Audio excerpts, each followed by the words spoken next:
Setiap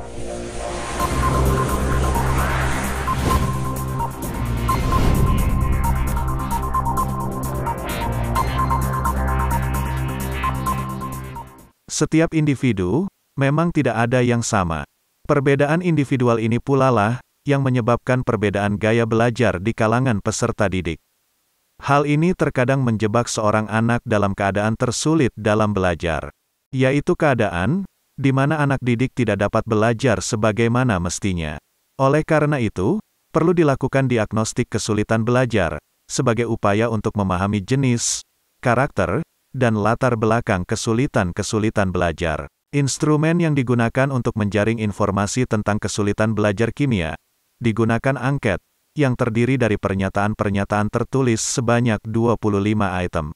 Selanjutnya, data yang diperoleh dari hasil angket, diolah dengan dicari presentasinya dan dianalisis secara deskriptif, yaitu, jika skor yang diperoleh sebesar 25-50 kategori rendah, skor 50-75, kategori sedang, dan skor 75-100, kategori tinggi. Untuk melihat faktor penyebab terjadinya kesulitan belajar kimia, saya mengkaji dan menganalisis faktor penyebab kesulitan belajar, ke dalam beberapa indikator, yaitu aspek jasmani, psikologi, sosial, sarana-prasarana, metode belajar dan guru.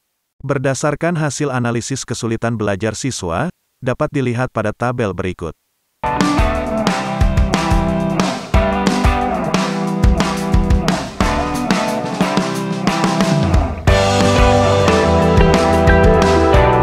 Berdasarkan tabel tadi, dapat diketahui bahwa kesulitan belajar yang dipengaruhi oleh aspek jasmani, diperoleh sebesar 74,5%, kriteria sedang, aspek psikologi sebesar 69,78%, kriteria sedang.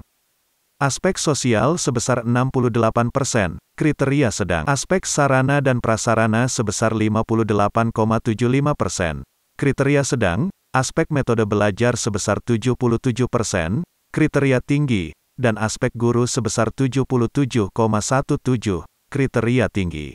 Setelah melihat secara detail data hasil analisis, dari ke-6 indikator, 4 diantaranya termasuk ke dalam kategori sedang, yaitu indikator aspek jasmani atau fisiologi, psikologi, aspek sosial, serta sarana dan prasarana.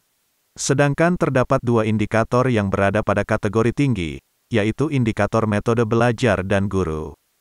Hal ini menunjukkan bahwa indikator guru dan metode belajar memiliki peran yang sangat besar dalam keberhasilan belajar siswa. Oleh sebab itu, untuk mengurangi tingkat kesulitan belajar siswa, faktor guru dan metode belajar perlu ditingkatkan.